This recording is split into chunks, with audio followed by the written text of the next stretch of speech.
Hola, buen día. Han pasado los 10 minutos de tolerancia. Ahora les voy a pedir que se pongan en cámaras y que empecemos la clase.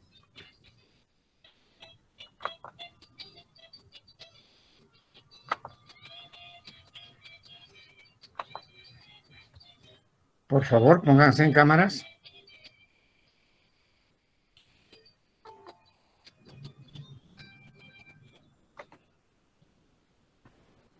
Adriana, Nina, ponte en cámara. Muy buenos días, licenciado. Hola. ¿Con quién voy a comenzar esta clase? Conmigo, licenciado. ¿Dónde estás? Ya. Laida Damaris. ¿Cuál es el tema? Sí. Es el mercado común en Europa. Oh, fantástico. Vamos. Empieza. Ya. Voy a compartir pantalla.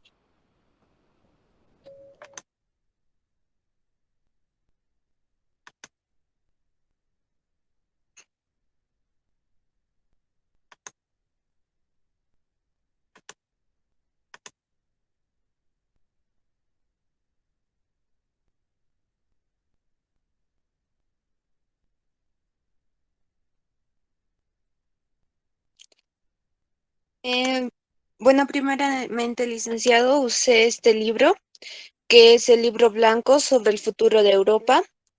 Y el otro libro que usé es este, que habla sobre cada aspecto que tiene Europa, no, la Unión Europea.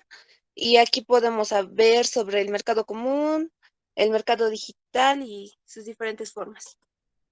Bueno, voy a comenzar la exposición. Ya.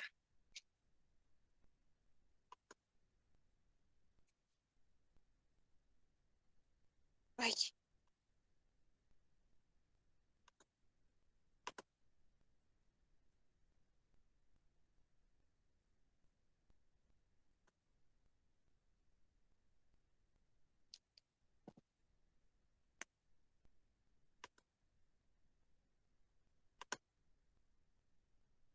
Ya.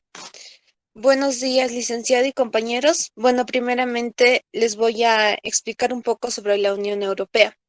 Se fundó el 1 de noviembre de 1993 en Maastricht, en los Países Bajos. Su superficie es de 4.233 millones de kilómetros cuadrados. Los países fundadores son Alemania, Francia, Italia, los Países Bajos, Bélgica y Luxemburgo. Bueno, la Unión Europea, ¿qué es? Se hallan 28 pertenecientes, que son los 28 países, ¿no?, que lo componen. Bueno, sobre todo aquí hay que recalcar que entre estos 28 países lo complementan o lo forman los representantes ciudadanos de la Unión Europea, que es elegido directamente por ellos. El Consejo Europeo, que está compuesto por los jefes de Estado, gobiernos de los miembros de los Estados Unidos. El Consejo, que representa el gobierno de los Estados Unidos, los miembros, de la Unión Europea, y la Comisión Europea, que se representa internamente en su conjunto. En este mapa nosotros podemos ver todos los países que lo componen.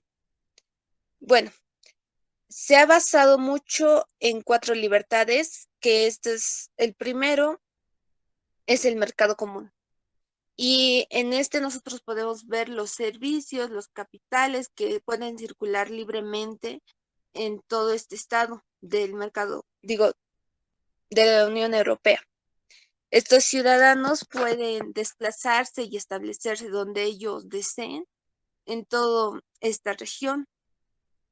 También se ha creado una moneda única que ahora es muy importante, ya que se lo trata a nivel mundial. El mercado único es bastante eficiente.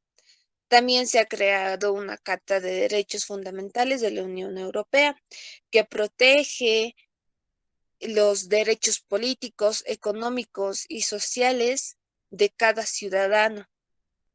Y las personas residentes de la Unión Europea pueden protegerse con estos derechos que ellos tienen, ¿no? Bueno, los tratados de la Unión Europea, todas las acciones emprendidas se basan como es un objeto de voluntad que componen los países. Establecen ahí sus normas, establecen sus derechos, establecen sus diferentes reglas que tiene que existir en toda la Unión Europea, entre todos los diferentes países, ya que en algunos miembros no participan en su totalidad, pero sí la mayoría está de acuerdo en estas reglas, en estos componentes que son muy necesarios para que esté bien fundamentado. Bueno, aquí podemos ver los 35 ámbitos políticos que se usan en la Unión Europea, que son los más importantes en los que ellos trabajan.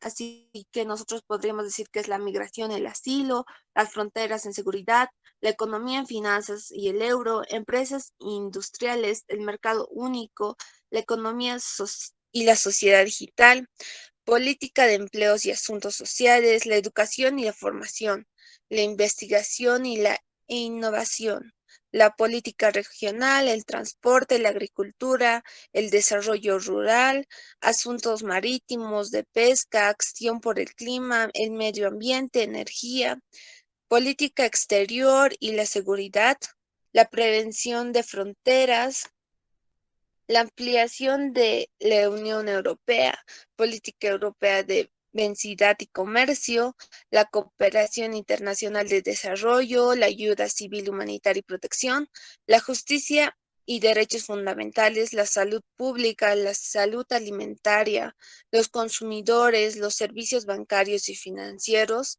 la competencia, la fiscalidad, las aduanas, culturas, medios de comunicación, juventud, deporte y presupuesto.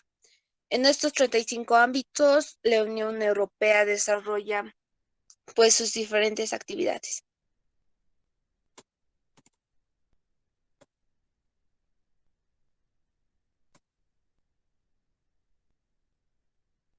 El mercado común europeo y sus características.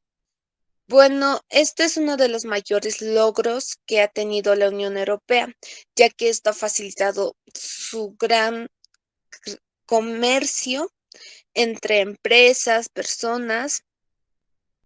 Es a veces llamado un mercado interno, en el que las personas pueden obtener bienes, servicios, capitales, pueden circular por la Unión Europea casi libremente, como si se tratara de un único país, ya que no necesitan algún diferente trato, ¿no? En aquí pueden estudiar, vivir, comprar y jubilarse, ya que como si fuera cualquier país de estos que lo componen. Se han eliminado unas barreras técnicas, jurídicas y burocráticas para liberar el comercio y la circulación entre estos estados. Son miembros que con mayor facilidad tienen el mercado interno. Las empresas se expandieron más fácilmente, las actividades y la competencia ha bajado de precio, se ha ofrecido a los consumidores más posibilidades de elección y bueno, es una de las grandes ventajas que la Unión Europea tuvo. Además de que el mercado único garantiza la libre circulación de las personas, los ciudadanos que necesitan el pasaporte para viajar en un espacio Schengen, en la actualidad incluyen los estados de la Unión, excepto Bulgaria, Chipre, Croacia, Irlanda, Reino Unido y Rumania, además de Islandia, Liechtenstein, Noruega y Suiza. Estas garantizan la seguridad en el espacio de Schengen. Estos países se han intensificado en los controles de las fronteras, de los exteriores de la Unión Europea y se han aumentado en la cooperación política. Bueno, aquí vamos a ver las políticas. El mercado único en bienes. La Unión Europea garantiza la libre circulación de estas mercancías en todos sus territorios, establece normas estrictas de seguridad y protección de los consumidores en el medio ambiente. El mercado único en servicios garantiza la prestación de servicios y la protección de cada consumidor en este territorio. La Unión Europea elimina todos los obstáculos fronterizos y las restricciones en el comercio y la burocracia. La Unión de los Mercados Capitales. Crea esto un mercado de capitales más integrado en la Unión Europea con un sistema financiero y más diversificado que desbloquea los capitales en toda Europa. Las normas europeas afectan a la competitividad de la industria, la innovación y el funcionamiento del mercado único, la salud humana y la protección del medio ambiente. Combatir los obstáculos del comercio en la Unión Europea. Trabaja para evitar que surjan barreras comerciales al crearse o modificarse las reglamentaciones técnicas de distintos países. El mercado europeo de datos especiales. Con el programa Copernicus proporciona datos del medio ambiente mundial y las situaciones en las crisis de emergencia, que constituye una información con gran valor añadido. Contratación pública. Las normas europeas hacen que los procedimientos de adjudicación de contratos públicos sean transparentes, abiertos en todas las empresas de la Unión Europea. La Unión Europea se vuelve un centro gradualmente en el mercado único. ¿Por qué y cómo? Es muy necesario que nosotros veamos que estos 28 países no logran ponerse de acuerdo para hacer muchos ámbitos políticos. Pero también tenemos que ver que hay una voluntad común en la que la migración, la seguridad y la defensa. Como consecuencia, esto intensifica el trabajo de varios ambientes políticos que a menudo esta cooperación gestiona. Es una forma bilateral que pues trabaja aquí.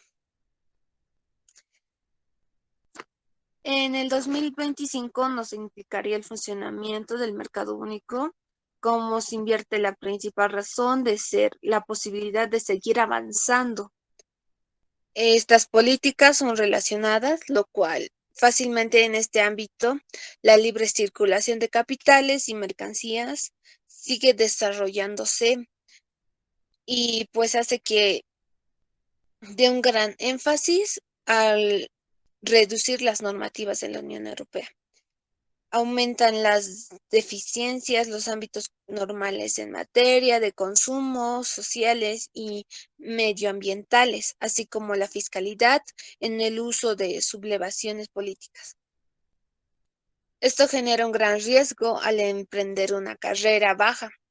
También es una difícil nueva acordar estas normas comunes de materia, movilidad de los trabajadores o de acceso profesional reguladas. El euro facilita los intercambios comerciales, ya que nosotros podemos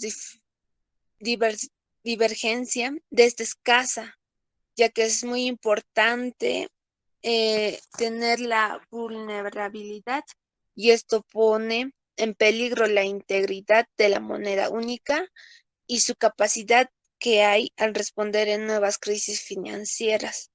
Hay controles más sistemáticos en personas en las fronteras nacionales debido a que la cooperación insuficiente de materias de seguridad y migración.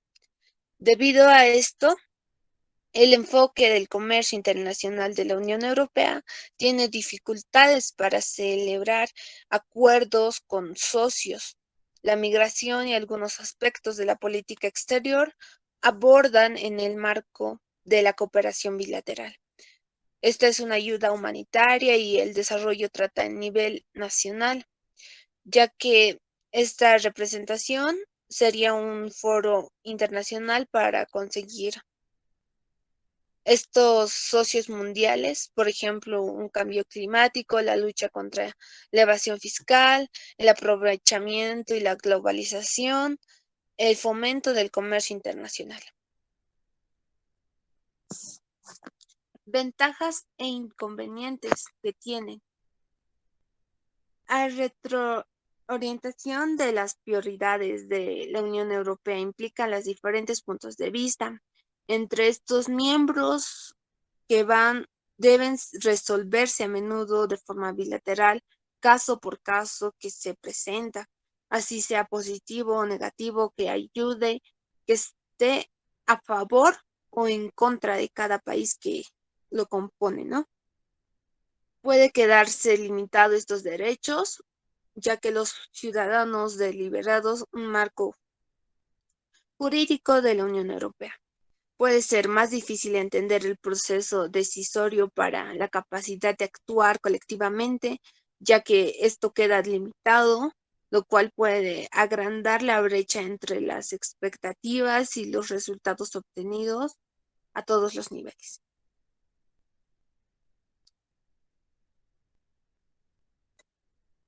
Eso es todo, licenciado. Bastante interesante tu trabajo. Pero vamos a ver quiénes han atendido y qué preguntas van a hacer. Pregunten.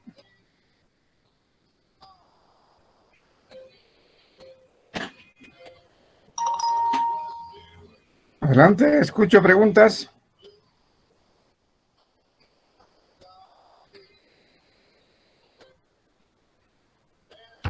¿Nadie pregunta nada? Dice algo que no pude poner en atención. Ya, vamos, Yara. El por qué y cómo la Unión Europea se vuelve a centrar gradualmente en el mercado único. A ver, ¿por qué? ¿Por qué se vuelve un mercado único? Te pregunta tu compañera. Bueno, una de las principales razones tal vez, ¿no?, que nosotros podemos ver es que ellos notan este déficit en el comercio y es por eso que ellos crean este mercado único para que exista esta libre circulación de comercio, mercancías, de bienes y que también la gente pueda transitar libremente y pues así también pueda crecer más económicamente. No sé si pude responder tu pregunta. Sí, No, está bien, pero es una motivación simplemente comercial. Hay otras más. A ver, están todos invitados al baile. ¿Quién quiere opinar?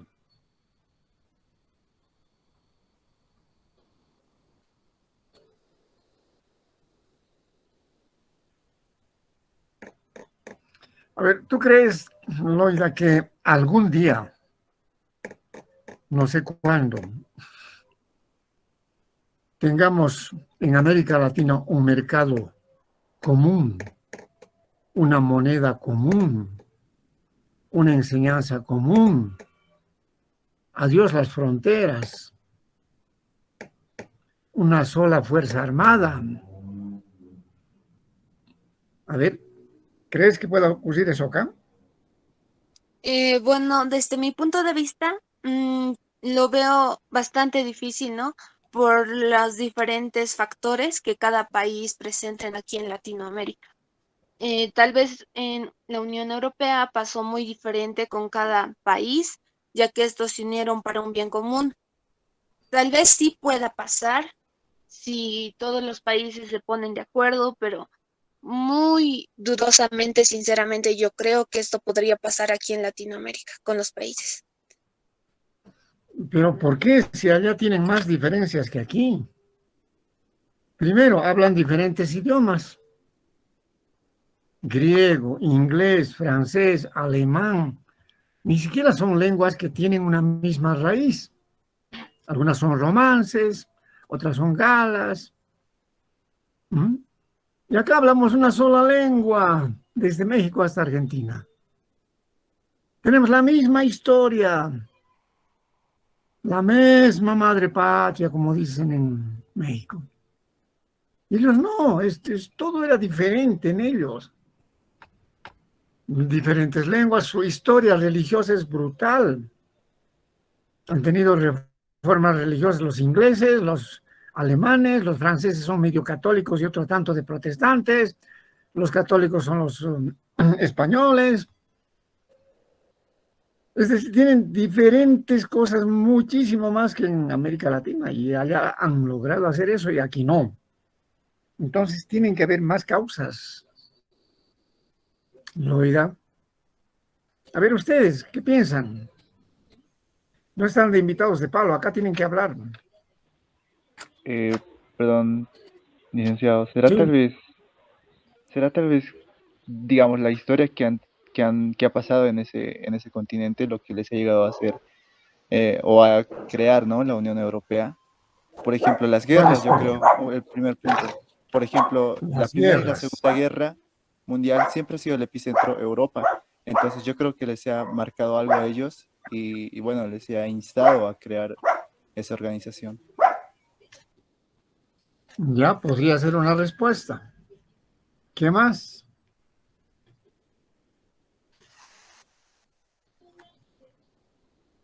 ¿Qué más?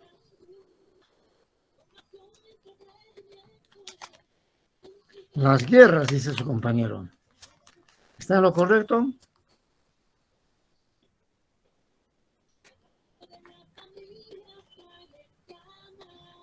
Una pregunta. Vamos a ver. A qué se refiere con, digamos, dijo una partecita donde dice que los ciudadanos de la Unión Europea podían estudiar, vivir, hacer compras, trabajar y jubilarse en cualquier país de la Sí, Unión Europea? sí, Eso eso es cierto. si me podría aclarar un poquito más o, bueno, si me puede aclarar en sí. Vamos, Loida Damaris. Sí, bueno, eso es, como lo mencioné, muy cierto y como Licen decía, ya que nosotros, por ejemplo, podríamos estudiar en Alemania y podríamos fácilmente cambiarnos a otro país. Es lo mismo que pasa con el comercio. Nosotros podemos transitar libremente la mercancía que tenemos en Italia, digamos, a Bélgica, ya que esto de la Unión Europea hace que un trato jurídico, si no me equivoco, hace que esto pueda transitarse libremente. Claro que hay unos países que tienen ciertas restricciones, como los mencionaba, pero la gran mayoría de estos países que lo componen están de acuerdo en este tipo de contrato, así por decirlo. A ver, mira, tú estudias acá comunicación social y de pronto quieres hacer una materia el próximo semestre en Colombia y el otro semestre quieres hacer en México y el segundo o tercer año quieres hacerlo en Argentina y terminar tu titulación en Chile. ¿Puedes? ¿Creen ustedes que pueden?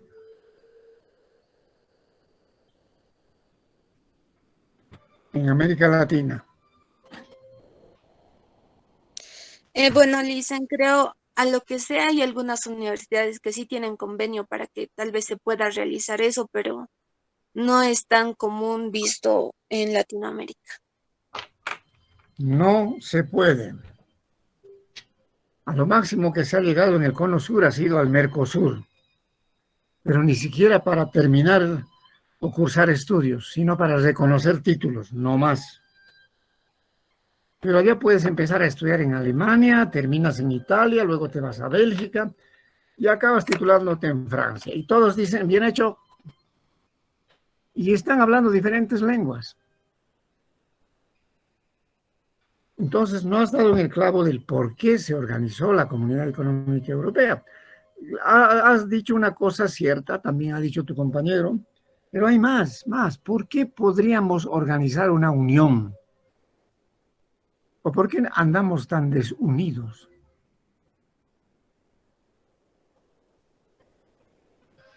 Bueno, bueno, licenciado, algo que la verdad, bueno, es mi propio pensamiento, pero creo que a veces nuestras ideologías no coordinan tanto, que a veces buscamos mucho el interés solamente de nuestro propio Estado, cuando la verdad no nos damos cuenta que a veces la unión puede hacer la fuerza. Pero algo que me he dado cuenta que sucede en Latinoamérica más que todo es de que somos muy desunidos con nuestras propias ideas. No somos capaces de trabajar coordinadamente o por lo menos hacer el esfuerzo para poder unirnos. Porque la verdad, si llegábamos a tener esa unión, ese sueño, como se dice, podríamos llegar a ser un gran, de hecho, uno de los continentes más grandes, porque en recursos y en riqueza tenemos bastante. Pero mientras sigan nuestras ideologías por separado, entonces no lo vamos a lograr. Y también porque la verdad, para mí, personalmente, aquellas personas que deben estar en el poder deben ser personas calificadas, personas que entiendan lo que tienen que hacer. Pero muchas veces nos hemos dado cuenta que como población solamente nos convencemos fácilmente porque nos dicen o nos prometen algo y decimos como, esta es una buena persona. Pero cuando se pone en acción, a veces se falla y eso es lo malo. Pero eso es como mi pensamiento, licenciado. Tienes razón, compañero Javier Anthony. Papá Mamani eres, ¿no?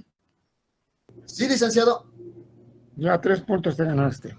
Mira, Licenciado, pero los europeos, unos países son reinado, monarquía. Suecia, Inglaterra, España. Otros países son socialdemócratas, medio comunistas. No, no son comunistas, son socialdemócratas. Alemania, Francia. Otros países son democracias pluripartidarias. Portugal, Suiza, que sus sistemas políticos son diferentes. Nadie ha alargado ahí su idioma como el único y para atropellar al resto. Diferentes sistemas, pero un solo mercado, una sola moneda, un solo documento, una sola jubilación, uno solo todo.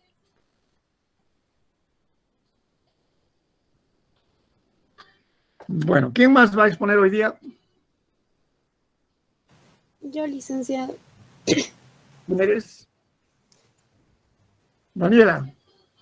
¿Daniela? No, Melissa. Melissa, ya prepárate, ahorita entras. A ver, les voy a poner en contexto lo siguiente. Los europeos, para llegar al primer elemento de unión que tuvieron en el año 56 y después culminar con la Unión Europea en los 90,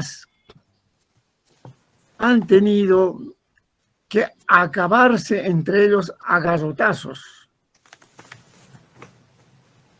a pelea y a guerras.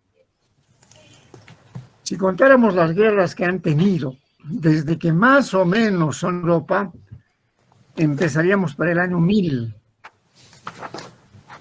Cientos de guerras. Y a la par se iban desarrollando unos con los otros. Casi todos en el proceso de acumular dinero, poder, invadir al otro, apropiarse de su territorio, imponer su lengua, su religión, saquear la economía del vecino. Le tocaba el turno en una generación a estos, después a los otros. Pasaban 100 años, los otros ya también eran los ladrones. Y se exterminaba entre ellos. Y si tenían guerras locales, fulano con sasutano y perengano, a veces 3, a veces 4, nunca tuvieron conflictos tan centrales y tan de todos como la Primera y la Segunda Guerra Europea. Eso los llevó a pensar en serio. ¿Por qué rayos peleamos por miles de años? ¿Por qué? ¿Cuál es la causa? Tanta gente muerta a lo largo de generaciones y generaciones. Y ahí se encargaron ¿quiénes? Los que piensan, pues, señores, los que estudian, los que leen, no los ignorantes. Los medios tarados que se ponen a gobernar países son eso nomás, pues. ¿Cómo empezó esto? Los franceses. Manuel Schumann se llama el primero que habló en Francia y les dijo a los alemanes, Con ustedes nos hemos agarrado tal guerra, tal guerra, tal guerra y tal guerra y tal guerra. ¿Y en qué estamos? Y seguimos peleando. ¿Por qué estamos peleando constantemente? Se acabaron 2 guerras mundiales. Impusieron un sistema comunista, capitalista, nobleza, de todo. ¿Por qué? Identifiquemos por qué peleamos. ¿Cuál es la causa? What's the matter for the fight? Y Schuman dijo, ¿saben por qué peleamos? Como todos nos estamos desarrollando de la misma manera, más o menos, por tener energía y hierro. Y vamos a seguir peleando. Porque un tiempo esta frontera que tiene hierro y carbón, que es energía, en ese tiempo no estaba prohibido el carbón, les pertenece un tiempo a ustedes los alemanes. Después guerreamos y nos pertenece de nuevo a nosotros. Y otra vez peleamos, se lo llevan ustedes. Otra vez peleamos, es para nosotros. Pero todos los europeos necesitan hierro. Y todos necesitan carbón. Todavía no había gas. Ahora los europeos están pendientes del gas con el problema de Ucrania. Y el único favorecido aquí va a resultar Estados Unidos, porque les va a vender el gas con 50% más de precio que lo que vendían los rusos. Pero los europeos tienen dinero, van a pagar. Entonces, alemanes y franceses dijeron, a ver, dejaremos de pelear. ¿Qué tal si un tiempo lo explotas tú, oro y,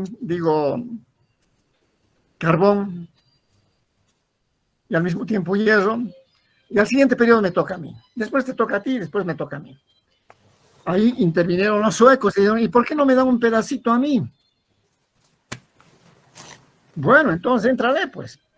Y los ingleses ya no tienen estaño, no tenían minerales. Convídenme un chiquitito. Ya éntrale, ya somos 4. Después somos 8 y todos habían necesitado lo mismo. Bueno, mejor crearemos una comisión del carbón y el hierro. ¿Qué les parece? Y todos vengan a trabajar con sus ingenieros en estas minas y el resultado los vamos a distribuir de acuerdo a las necesidades de cada quien. Así comenzó. Así nomás comenzó, como comerciantes. Y después dijeron, oye, ¿y qué pasaría si juntamos el trigo? El más productor es Polonia, pero está del lado de los comunistas todavía, entonces apuraremos a que se libere de los comunistas. ¿Cuál es la otra zona granera? España.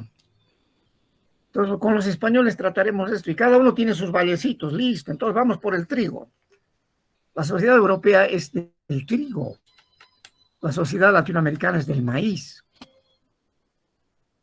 Y de ahí se pasaron a la avena, se pasaron poquito después a la educación. ¿Por qué no enseñamos lo mismo en las escuelas? ¿Por qué no pagamos más o menos lo mismo? Y al final crearon todo. Todo, todo, todo.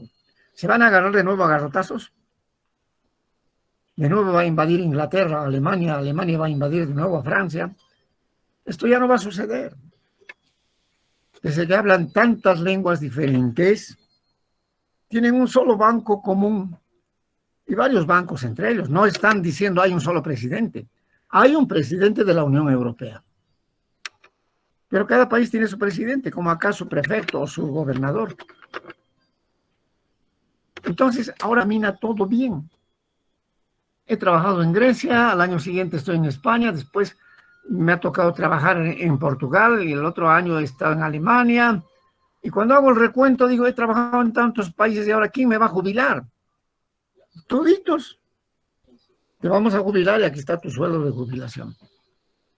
Porque he trabajado para Europa, pues. Acá nuestros padres, nuestros tíos, nuestros parientes se van a Chile, van a Argentina, están en Brasil, envejecen y no hay jubilación para nadie. Malgastaste tu tiempo. ¿Y acaso no hemos trabajado para todos? Miren, estas son las injusticias de estos tiempos. Pero estos señores se olvidaron y decir, no más guerras. Nos juntaremos entre todos y nos vamos a defender de los que quieran agredir a Europa. En eso están en este momento, con Ucrania y Rusia. Y la terca Rusia dice, no, nosotros también queremos ser un polo aparte. América Latina podría. Pero vuelvo al tema que planteó Loaida. No gobiernan los que deben. Gobiernan testarudos, gobiernan medio ciegos, gobiernan para sus camarillas, no tienen por sinceridad qué es lo que quieren hacer en América. Mira, un mercado común, ¿en qué ayuda? Ver, tengo un pariente que hace chamarras. ¿Dónde nomás puede vender? En el mercado de las mañaneras, y a las 9, 10 de la mañana la policía lo está botando. Ah, fuera de aquí, ya no. Pero si tuviera un mercado común, ¿puedo llevar mis chamarras al Perú? ¿O poner una sucursal en el Ecuador y hacerlas más bonitas, más competitivas, y al año siguiente tener una tienda en Buenos Aires? Con los mismos impuestos, con las mismas cosas. Y el de allá me podría vender sus zapatos. Y sacaríamos la misma moneda del mismo banco. Sí, sería otro encanto. ¿Cuándo lo vamos a hacer? Cuando estos que se dicen de la izquierda, de la derecha, del centro, de más acá, de más arriba, de más abajo, van a entender esto. Los europeos tienen diferentes sistemas de gobierno. La monarquía sueca es monarquía. La inglesa también es monarquía, a pesar de que se salió con el Brexit. Los países de Escandinavia mayormente son socialistas. Pero todo eso se entiende. Es decir, a ver, ¿cuál es tu crecimiento? He crecido en 10-1. Bien, entonces moneda para ti 10-1. ¿Tú cuánto has crecido? 15-1. Aquí están tus 15-1. ¿Qué cosa la moneda? Tú no has crecido. Entonces, ¿qué vamos a hacer contigo? Te ayudaremos, pues. ¿Ayuda a quién? A Grecia y a España. ¿Por qué no crecen ustedes? ¿Qué les pasa? Están flojeando. Ya, haremos un estudio. ¿Por qué no están creciendo? Y les aupan, les apoyan, hasta equilibrar sus balanzas de comercio y sus balanzas de pagos. La seguridad médica, una sola. Vayas donde vayas. Acá estás trabajando, tienes seguro médico, vas a Chile, te enfermaste, ni el diablo te va a auxiliar. Señores, tienen que estudiar. Solo los que estudian debían gobernar. Los analfabetos hay que sacarlos a patadas, pues no sirven para nada. Arruinan los países. Aquí o en China o donde sea. Eso nomás es. Entonces, ¿por qué se unieron? Porque querían dejar de tener problemas. No dejan de tener. De vez en cuando hay una huelga ferroviaria. Intervienen todos. A ver, ¿por qué está haciendo huelga tu país? Una huelga de camioneros en Francia. ¿Pero por qué están haciendo huelga? A ver, resolveremos esto. Siéntense. Esto se arregla así, así, así, así, así. Acá tranca la frontera el cínico país de Chile y se acabó el comercio de Bolivia. Camioneros llorando, no. Y todos hechos los oxisos, que no saben de nada. La lección, jóvenes, tiene que ser estudiar y nada más que estudiar. Nada más, nada más. Entiendan que los que no saben nada no pueden gobernar nada, absolutamente nada. Ni un kinder, ni una escuela. Así debería ser. La Unión Europea tiene un nivel cultural, universitario, promedio. Bueno, la educación es fundamental. Paula Damaris Mamani eres, ¿no? Sí, listen. Paola. Voy de mamá. Ya tienes 30. Siguiente. ¿Quién sigue? Who's next? Melissa Colque Say Silvestre. your name. ¿Ah? Va a continuar la compañera Melissa Colque Silvestre, está compartiendo pantalla. Ya, adelante, Melissa, escucho todo atento. Escuchen, tomen apuntes, de esto van a venir los exámenes, ¿ah? Cuidado que después estén llorando, no sé de dónde. Si quieren, los que exponen les pasan sus datos. Si no quieren, no, porque es de propiedad intelectual. Ustedes tienen la obligación de estar en clase y tomar notas.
¿Qué pasó con la expositora? Ay, perdón, licenciado, tengo unos problemas con compartir la pantalla. No, Ya.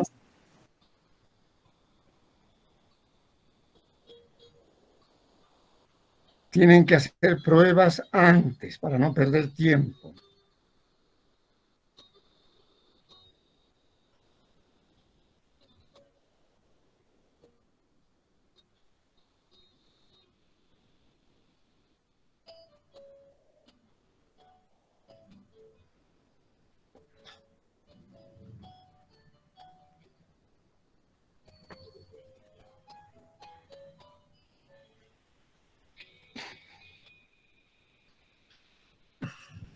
Miren, tan atractiva es la situación en la que viven los europeos felices después de haber saqueado por siglos el mundo, que los ucranianos quieren ser europeos y los rusos les dicen no, no vamos a romper el sistema panruso.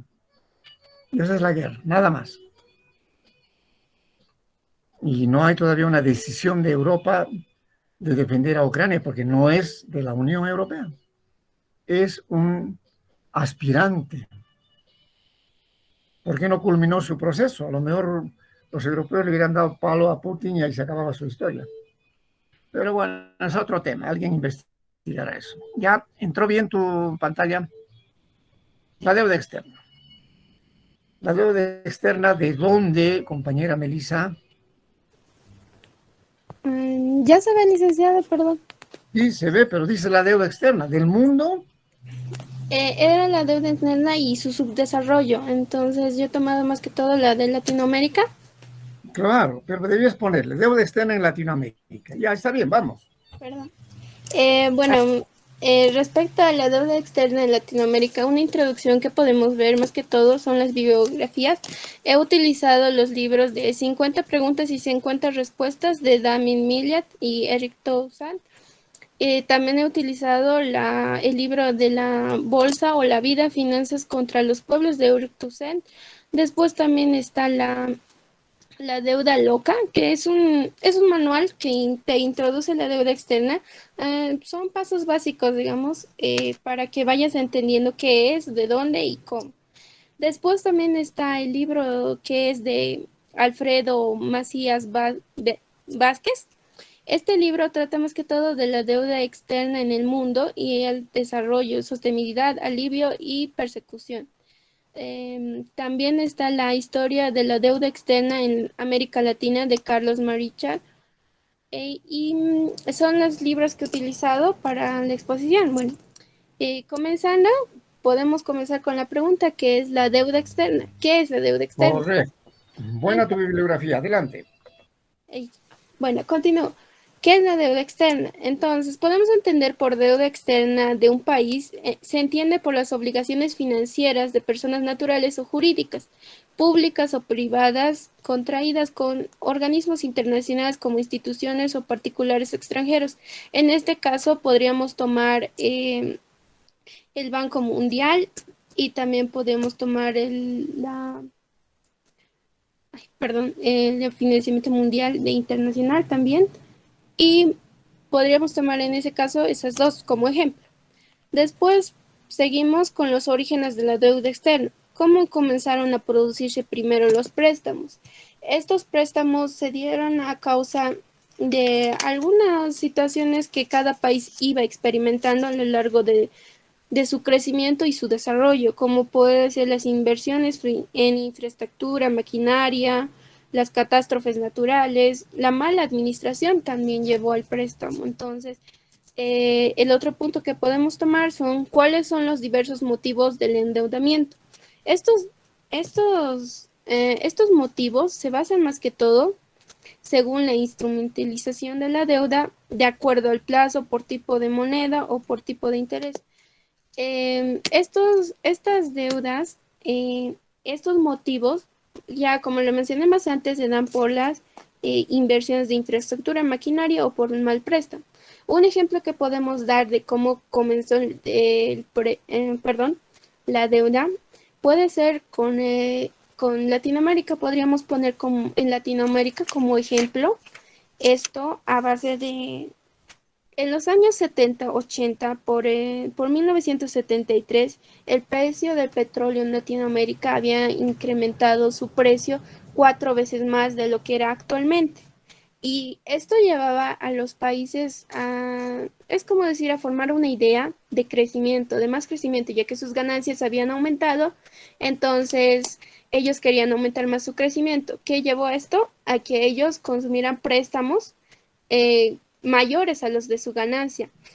Pero esto lo hacían con un beneficio, el interés del préstamo era mucho menor a las ganancias que ellos obtenían.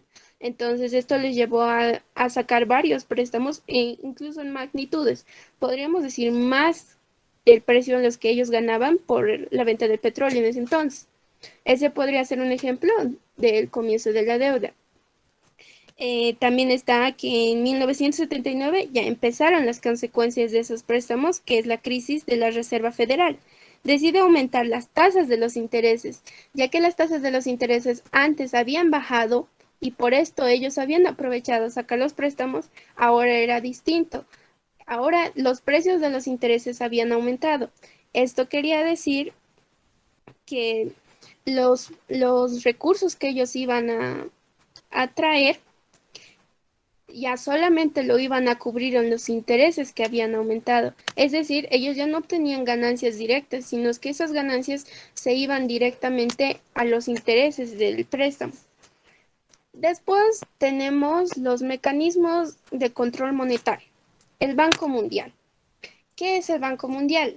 El Banco Mundial fue creada en Bretton Woods, en Estados Unidos, en 1944. Empezó con 184 miembros en el 2002. Y después también planteó el Banco Internacional para la Reconstructuración y el Desarrollo. Era asumir el Consejo Administrativo compuesto por 24 miembros en ese rasgo de responsable, es decir, el Banco Mundial había empezado esto porque el primero que había comenzado era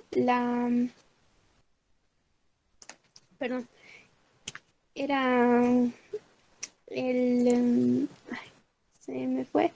Fondo Monetario Internacional.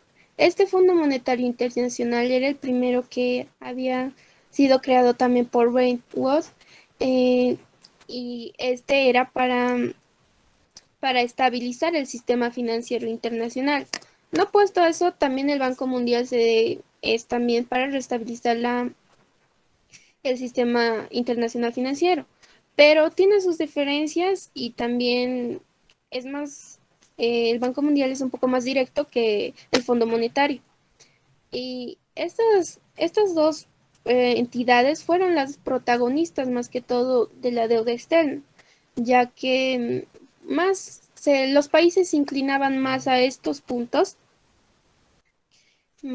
Eran como sus fuentes confiables, es decir, los que siempre acudían, no, incluso había otra que es el Comité Monetario Financiero Internacional, que también conlleva un poco de estas dos entidades, podríamos decir. Después podemos entrar en la clasificación de la deuda externa según Eduardo Salduendo, perdón. Este señor también es partícipe del libro que anuncia el primerito, no recuerdo muy bien su nombre, ya, pero él sostiene que la deuda externa pública, que en sí, la deuda externa se divide en dos partes, la deuda externa pública y la deuda privada, pero la deuda privada está más basada en el Banco Mundial. Es decir, que él más se basa en la deuda externa pública, que quiere decir, lo divide en dos partes, por ejemplo, en dos subpartes, con personas con derecho público internacional y con las personas extranjeras de derecho privado. ¿Qué quiere decir esto? La deuda externa pública con personas de derecho público internacional quiere decirnos con una relación jurídica e internacional. Y Entre esas también se divide en dos partes, que es los portados. Estas incluyen una sucesión de estados o consecuencia de ellos. Es decir, em, una secuencia entre países, entre los estados, que entre ellos se funcionan, pero solamente es de derecho público. Es decir, todos los países o todos los miembros pueden conocer la situación de la deuda. Por eso, como su nombre lo dice, son derechos públicos internacionales. Después está lo de las obligaciones, sin convicción. Esto quiere decirnos que esta sin obligación es como un tratado o un pacto que firman privadamente, pero es una obligación que debe cumplir. Después de esto podemos pasar con las personas extranjeras de derecho privado. Esto ya se basa perfectamente en lo privado. Ya no se hace público, sino que es algo más privado. Entre estos están los emprestitos. Estos son más allegados al público, a los públicos colocados en mercado. Es una pequeña parte, digamos, y también están los préstamos bancarios. Estas ya se asimilan un poco más a sindicatos, es decir, un grupo de personas que puede formar, digamos, un sindicato que necesite un capital o para comenzar. Pero estos sindicatos no son los sindicatos pequeños que podríamos decir de comerciantes o algo así. Tendría que ser un sindicato conformado por varios sindicatos. Por eso también se le atribuye los préstamos bancarios a los sindicatos. Después están los préstamos comerciales o de proveedores. Estos préstamos comerciales están basados más en afanes de países. Es decir, solamente pueden ser contactados directamente entre país y, un ejemplo, el Banco Mundial. Solo ellos dos pueden ser directamente. En cambio, los demás son más abiertos, pero son privados. Después está la deuda privada externa, que esto se basa más que todo en la ideología del Banco Mundial. Esta se divide en tres partes: la deuda pública externa, la deuda privada externa con garantía pública. La deuda pública externa, esta nos quiere decir que es una obligación de un deudor público, incluido el gobierno nacional o una subdivisión política, una agencia cualquiera o un cuerpo público autónomo. Esto quiere decir que también implica un gobierno nacional. Después estamos con la deuda privada externa con garantía. Esto quiere decir que las obligaciones de un deudor privado está garantizada por una entidad pública. Es decir, tiene una garantía directa. Pero en cambio, la deuda privada externa no garantizada requiere unas obligaciones de un deudor privado que no están garantizadas. Esto quiere decir que no tiene una garantía estable y por lo tanto no es menor a la que tiene garantía. Esa es la diferencia entre esos dos puntos en relación a la deuda pública externa, que esa es un poco más sola, podríamos decir. Luego estamos con lo impasable de la deuda externa del tercer mundo. Comencemos hablando de qué es el tercer mundo. El tercer mundo es una conformación de países. Puede estar conformada de diferentes formas. Es decir, esta, por ejemplo, está dividida en 5 regiones: Asia del Este y del Pacífico, Asia del Sur, Oriente Medio, África subsahariana y hasta América Latina y el Caribe. En una de estas formas, en estas menciones que he mostrado, está también la tríada. Esta tríada está formada por Alemania, Andorra, Australia, Austria, Bélgica, Canadá, Dinamarca, España, Estados Unidos, Finlandia, Francia, Grecia, Irlanda, Islandia, Italia, Japón, entre otros países. Entre esos están los Países Bajos, Portugal, Reino Unido, Suecia y Suiza. Estos países son conocidos más que todo por ser países en proceso de desarrollo. Es decir, estos países son conformados dependiendo de su crecimiento económico y financiero. Estos países han sido evolucionando, es decir, uno escalaba, uno crecía, entonces pertenecía a otro grupo de países. Y si el otro decaía en su crecimiento, entonces pertenecía a otro grupo de países. Es entonces que así fueron dividiendo los países para así conformar una comisión que sea, por ejemplo, en los 184 miembros que habíamos mencionado que forman del Banco Mundial. Entonces, es dependiendo de ese crecimiento que van formando parte del Banco Mundial. Entonces, si el país se incrementa en crecimiento, entonces irá formando también parte del Banco Mundial. Pero si los integrantes los que forman parte del Banco Mundial van decayendo, entonces van perteneciendo a otro grupo y dejan de formar parte del Banco Mundial, podríamos decirlo. Esto es en cuanto al tercer mundo. Mejoran las condiciones de vida de la población más pobre. Esto en relación al tercer mundo. La respuesta es no. No mejoran ningún crecimiento, nada, porque en el tercer mundo hay países, los países que más forman este país son los Países Bajos, los países en desarrollo, el ex bloque soviético, como habíamos mencionado, y está también la América Latina y el Caribe. Entonces, ¿qué decadencias hay en esto? ¿Por qué no mejoramos las condiciones de vida con esos préstamos y los endeudamientos que han venido trayendo la deuda externa? Pues el mal manejo de estas finanzas es que lo hace decaer. Eh, no cuenta, por ejemplo, la crisis por la mortalidad materna, por ejemplo, podríamos poner ese ejemplo. No, no tiene un avance ni una decaída, no rebaja ni aumenta. Es más, simplemente va estableciendo, lo toman como si fuera algo normal. No sienten que esto debería de rebajar, que con los préstamos, con la deuda que están teniendo, apoyar esta parte de las personas, pero no lo hacen porque ellos más están más enfocados en los préstamos para hacer crecer, ¿cómo decir? El nombre del país, algo así. No en sí en su población. En ese entonces era así. En eso nos basamos un poco más en los 70, 80, 90 y hasta en los 2000 de ahora. Esto nos hace suponer, por ejemplo, reduce en 3/4 partes la mortalidad, porque en ese entonces morían 500.000 mujeres ah, al día. Esto en globalización a todo el mundo.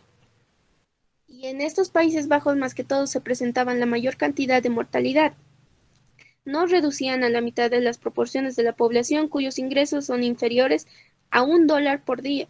Sus ingresos eran menos de $1 por día. ¿Esto qué quería decir? Que estaban casi en extrema pobreza. Y esto es lo que a las finanzas los llevó a la caída, o sea, a la extrema pobreza.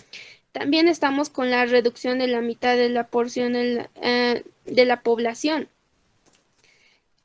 Esta reducción de la población se llevó a cabo por esto perdón, de la, ay, se me fue la palabra, ay, se me fue, eh, de la pobreza extrema, perdón. Estos ingresos que tenían de $1 no les abastecía para formar una familia, puedo decir. Y es entonces que ven lo más posible conveniente reducir la población. ¿Esto en qué forma? No se permitían, les digo, por ejemplo, me acuerdo que uno de mis compañeros decía que, por ejemplo, no me acuerdo si decía en China o en Japón, pero estaban prohibidos tener más de 2 hijos. Esto también se llevó a causa de esa pobreza extrema, pero no tanto así en allá, sino son más por condicionamiento. Pero ya aquí en Latinoamérica y en otros países sí se dio por fuerza mayor. Entonces, eso es lo que podríamos decir en cuanto al tercer mundo y sus condiciones. Eh, Después podemos seguir con la crisis de la deuda. La crisis económica del mercado emergente. Con la crisis del mercado emergente podemos decir que no, no contaban con regímenes cambiar con no contaban con regímenes estables para que la crisis no continuara y tampoco se dieran los préstamos, ya que los préstamos, las deudas estaban aumentando en intereses. Entonces, esto lleva a que la Unión Soviética, la Triada, los ex bloques soviéticos, Latinoamérica y el Caribe, entre otras, Asia y el este del Pacífico, Oriente Medio y Norteamérica, empiecen a reestructurar lo que son en este tema de las deudas. Y también vienen esto que se llaman los tipos de crisis. Estos tipos de crisis no se llaman así, es como decirlo, no podemos llamarlo un nombre. Por ejemplo, podríamos decir tipo de crisis número 1, tipo de crisis número 2. No, simplemente que estos tipos de crisis nos llevan a ver más que todo 3 puntos. Contar con regímenes cambiarios, tomar medidas que faciliten la regulación de los flujos del capital, formular políticas que aseguren las cuentas extremas, tipos y cambios reales. Estos, estos tres, estos tres elementos eran la clave para que la crisis de la deuda externa pueda cesar un poco. Es como decir, podríamos entrar a un alivio de la crisis. Para empezarnos más con esto, entrando a esto, se fueron desarrollando leyes, normas, pero no en el sentido de que todas lo cumplan, sino en el sentido de que cada país o cada grupo de países fuera presentando y acatando las normas y leyes que ellos se imponían para que esto de la deuda no se continúe, pero hasta hoy podemos ver que sí, la deuda externa sigue pisando, pero no tanto fuerte, pero sigue siendo un tema de conversación con lo cual podemos hablar. Un dato interesante también que podemos resaltar es que el banco Dillon Rate Company, establecido en Nueva York, en venta de bonos y valores extranjeros conjuntamente con Rothschild de Londres. El Rothschild era un banco de Londres junto con el Banco de Ryan de Nueva York. Estos dos bancos fueron muy influyentes en tanto a los países de Latinoamérica como de Europa y más que todo, como ven, el banco era de Londres. Entonces, de Londres es de donde movían más que todo a Latinoamérica. Y Nueva York era la que movía a Europa. O sea, era un tipo de intercambio, pero que ellos veían como una base de su participación en sí. Lo veían como más una equilibrada, pero que les convenía a ellos, porque si se sumaban a la de Londres, es como decir que sus intereses aumentaban, pero como era de esperarse en Nueva York, que es como decir una ciudad extranjera de su lugar, entonces por eso invertían allá y negociaban las deudas con ellos. Entonces, esto les llevaba a tener un poco más de menos inversión, pero casi lo mismo. Entonces, estas emisiones también tuvieron que ver con los bonos bolivianos, también con los chilenos, argentinos y ecuatorianos. Los bonos brasileros, los bonos de Brasil, Uruguay y tanto Perú también, fue conmemorado con 2 especies de lugares, fueron más que todo llevadas ¿cómo decirlo? Centradas más que todo en este Banco de Londres. Pero la que más influencia tuvo y la que más golpeó fue el Banco Mundial y el Fondo Monetario Internacional. Por ejemplo, en los países de Asia del Este y del Pacífico, ese era un grupo de países que los nombraban o los agruparon así, porque eran unos países que tenían fuerza, pero no lo mostraban. Entre esos está Brunei, Córdoba, China, Corea del Norte, Corea del Sur, Filipinas, Islas, Indonesia, estaban también Mongol, Samoa, Vietnam. En América Latina y el Caribe, este grupo de países formó parte importante del Fondo Monetario Internacional, ya que estos países se adherieron más al Fondo Monetario Internacional que al Banco Mundial. Sí hubieron algunas excepciones, pero la mayoría de estos países sí llegó a, adaptarse más con el Fondo Monetario Internacional. Entre estos países tenemos a Argentina, Belice, Bolivia, Brasil, Chile, Colombia, Costa Rica, República Dominicana, Ecuador, Granada, Guatemala, Haití, Honduras y Jamaica. Em,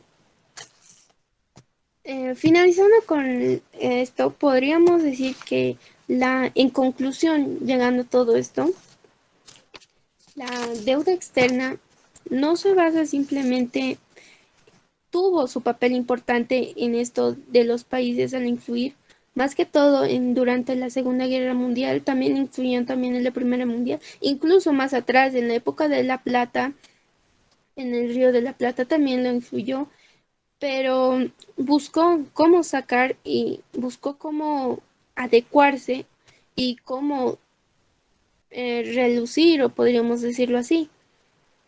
Y esto a base de estrategias que funcionaron muy bien, porque algunos países lo tomaron muy bien, vistieron más que todo, se inclinaron a un lado, se inclinaron a otro lado también.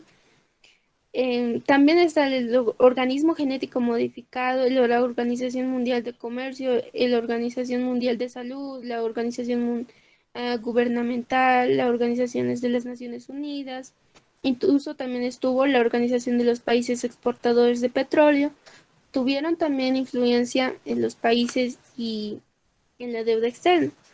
Es lo que podría decir, es lo que podría decir yo, y con esta finalizaría mi exposición. Muchas gracias.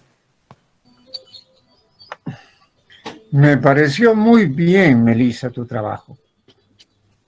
Creo que es lo que debemos hacer todos, ¿no? Todos tienen que hacer ese tipo de trabajo, buscar información, plantearse cosas, porque ustedes son los responsables mañana, dentro de unos años, de manejar el país. Y si lo hacen mal, pues vamos a seguir diciendo que qué tontos estos gobernantes, ¿no?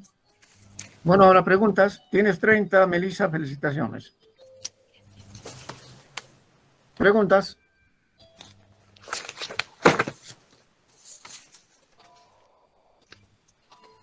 No hay preguntas. No están en clases. Es una pregunta, perdón, licenciado. ¿Puedo, no? Vamos. Bueno, Haga más que corte, todo, no como es una quieras. pregunta. Es más que todo como algo de entendimiento. Darle, ¿no?, un poquito de énfasis a su tema, que es muy importante al parecer. Bueno, no al parecer, es muy importante porque en Bolivia, más que todo, no, el caso de las dictaduras fue donde más sufrió, hasta donde yo sepa, que donde más nos hemos llenado de deudas externas, o perdón, sí, deudas externas. Y esas deudas no las pagaban ellos, las vamos a terminar pagando bien nosotros o nuestras generaciones futuras. Y, y ahora lo que, no sé, digamos, a lo que va pasando el transcurso de la historia de Bolivia, no hubo un solo presidente que se enfocara, digamos, en cómo solucionar esos problemas. Más que todo lo que hacen bueno, lo que te exponen, te dicen, no, Bolivia económicamente está bien, que esto, que el otro y aquello. No es así, yo creo, porque lo único que hacemos es sobrevivir, no sé, tratar de sobrevivir, porque como ustedes bien decían en una clase, nosotros tenemos deudas con países muy desarrollados y no quieren economía o no quieren plata, ellos ya tienen, les sobra, es muy cierto. Entonces nosotros lo que hacemos incluso es desperdiciar nuestros recursos naturales en algún momento, como ser la materia. Ejemplo, nosotros no le damos, digamos, una materia, o por ejemplo, voy a usar el ejemplo de materia bruta y materia prima. Nosotros le damos a ellos lo que es la materia bruta y nos los devuelven en prima y a un precio mucho más elevado, entonces nos tienen estancados ahí. Y así yo creo que nunca vamos a pagar nuestras deudas y vamos a seguir como estamos y algo sobre los bancos internacionales. Escuché mucho a un economista argentino, no sé si lo conoce, doctor o licenciado, perdón, es Javier Milei, que decía que prestarse de, por ejemplo, él usó el ejemplo del Fondo Monetario Internacional. Argentina se prestó del Fondo Monetario Internacional, sí, pero eso le va a costar muy caro. ¿Cómo va a pagar? Porque los políticos de ahora se los agarran todo el dinero, se reparten entre ellos, así como en las dictaduras bolivianas. Y la pregunta era, ¿cómo lo van a pagar? Y aparte nos arriesgamos a que nuestro peso se siga devaluando más, porque es lo que hace el Fondo Monetario Internacional o el banco, o el fondo, sí, el Fondo Monetario Internacional, devalúa tu peso de cada nación. Entonces, es un tema muy delicado, un tema yo creo que todavía sigue en debate en pie, entonces, más o menos sería ese mi aporte, porque la compañera lo dijo casi todo. Sí, bien tu aporte, compañero Flores. 3 puntos te ganas. Pero te equivocas cuando dices que los militares nos dejaron la mayor deuda en Bolivia. El que nos ha dejado la mayor deuda externa en Bolivia, ¿sabes quién es? Está ¿Quién entre... creen que es? mm, No, Banzer dejó la quinta parte de lo que después deja otro tipo. ¿Quién? Licenciado, yo creo que el expresidente Evo Morales. El Evo Morales nos ha vendido parados. Ahora apóyenlo, pues. O apoyen los que lo apoyaban. Banzer nos endeudó con 3.000 millones de dólares. El Evo nos ha metido 15.000 millones de dólares. ¿Y a quiénes? Nos ha vendido a los chinos. Por eso hay dragas de oro en todos los ríos de Bolivia. Por eso quieren agarrarse el mutum. Y todos son commodities, recursos naturales. No me pagues en plata, págame en este recurso, págame en este. Y si no les pagamos, los chinos nos van a mandar como los rusos a los ucranianos. Un ejército de 500.000 de soldados y se acabó Bolivia. Eso es ser irresponsables. ¿Y por qué no dice esto la prensa vendida? Porque así se van generando también públicos. Lo dijo Pulitzer, el premio Nobel de Periodismo de los Estados Unidos. Las prensas vendidas, hipócritas, generan con el tiempo públicos también igual, que no cuestionan lo que deben. Evo Morales ha dejado la mayor deuda externa. ¿Y para qué? ¿Dónde está ese dinero? Se lo han robado por todas partes, se han repartido, como tú dices, entre todos. Han hecho canchitas y no sé qué cosas. Y aquí hay limosneros por todas partes, enfermos todos los días, que hay que curarlos para rating de los canales y canaletas de televisión, con aportes de la gente a la pobre señora o el señor, a la familia. Son cosas brutales las que suceden. Hablabas de Argentina, mira, el Macri se prestó 50.000 millones de dólares del Fondo Monetario, el anterior presidente. Eso lo dijo el Milei. Ahora, ¿quién va a pagar? ¿Quiénes han repartido esa plata en Argentina?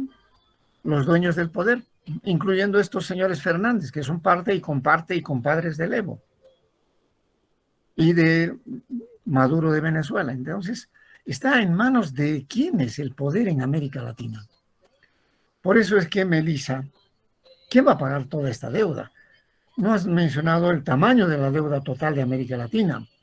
Ahora, país por país, bueno, es otro cuento, pero ocurre que llega una cantidad de dinero, y como le pasó a Argentina con Macri, ¿no? 50.000 millones de dólares. 15.000 millones de dólares del Evo en Bolivia. Resulta que el dinero se va por otros canales. Y cuando te presta un país como Francia o Inglaterra o cualquiera, ¿cómo te ponen el préstamo? Van 300 millones de dólares, Estados Unidos, pero 200 millones van en armas. ¿Necesitamos armas para pelear contra quién? Pero ya aceptamos los 200 millones en armas con la condición de que los otros 100 millones lleguen para obras nuestras. Pero ¿cuál es? Siempre es la propuesta. Pero voy a mandar mis ingenieros, ellos son los que tienes que pagarles bien. Voy a vender mis máquinas a cuenta del préstamo. Y finalmente hasta te diseñan el camino y te dicen, no, el camino tiene que ir por acá, no por donde tú crees. ¿Por qué? Porque estamos dándote el préstamo. ¿Y a dónde va el camino? ¿Hacia alguna factoría, hacia algún negocio que tienen ellos sobre recursos naturales o alguna mina para algún propósito? Al final te quedas con la deuda y no has utilizado nada.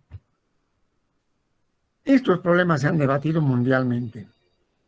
¿Por qué el África es tan deudora de Europa? ¿Por qué América Latina es tan deudora de Francia, de Inglaterra, de Estados Unidos y ahora de China? ¿Cómo se resuelve esto? ¿Cuándo lo vamos a arreglar? ¿Cuándo la gente culpable y ladrona va a entrar a las cárceles? En vez de que estén ahí los pisacocas, los dragones de droguita que los pillaron haciendo pasar un kilito. Los verdaderos delincuentes gobiernan. Este es el problema. ¿Y qué generan? Deuda externa, inflación. Y los países latinoamericanos no somos capaces de reaccionar para decir, bueno, pararemos esto de una vez. Una forma de parar sería, por ejemplo, crear un banco latinoamericano. Porque todos nos hemos adscrito al Banco Mundial. El Banco Mundial tenía la intención de separar el desarrollo del subdesarrollo, ayudar a los países pobres. ¿Y en qué terminó? Es solo comisario de los países grandes, que ajusta las clavijas al deudor hasta donde puede. Entonces hay muchas cosas que decir y que hacer en este tema. Melissa, no te he escuchado las conclusiones. ¿Cómo crees que se arregla esto?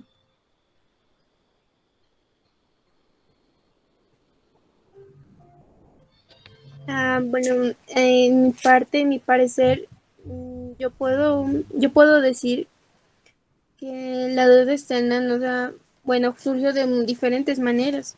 Diferentes maneras. Por ejemplo, surgió en el año entre 1900 y 1935, surgió por la decadencia del estaño, fue la explotación de las minas también.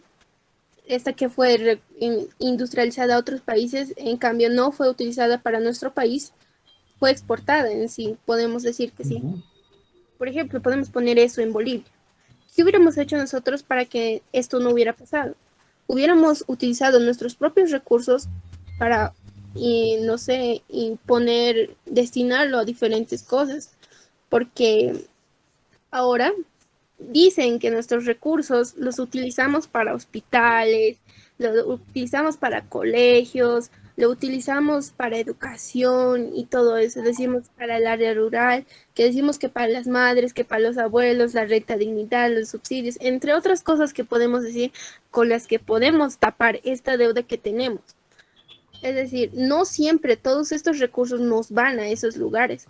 Es como usted dijo, ellos mismos son los que se dividen y se agarran este dinero.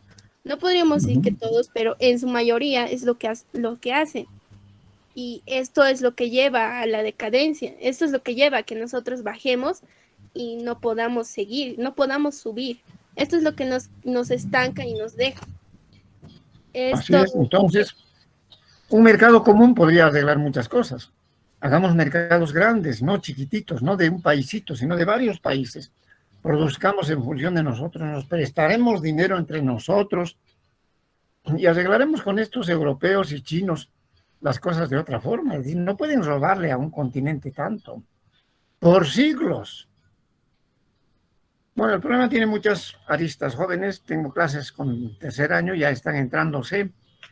Los voy a tener que admitir a estos jóvenes porque están atropellando la clase sin que les permita, pero ya pues, que entren. Entonces, queda aquí la clase. Escúchenme algo que les voy a decir. Probablemente el lunes yo esté en la Universidad de Santa Cruz, porque estoy con un seminario allá. Pero me voy a conectar con ustedes desde Santa Cruz. De antemano les aviso por si acaso tuviera algún inconveniente. Y si hubiera un inconveniente porque yo falte, todos tenemos derecho a una falta, ustedes también. Pondríamos esa clase reorganizando el cronograma de participaciones, ¿no? Así quedamos. Hasta pronto, los de primer año ya pueden salir, entramos de tercero. Gracias, licenciado, hasta luego. Hasta luego, El Alicia. día miércoles, licenciado. Miércoles nos vemos.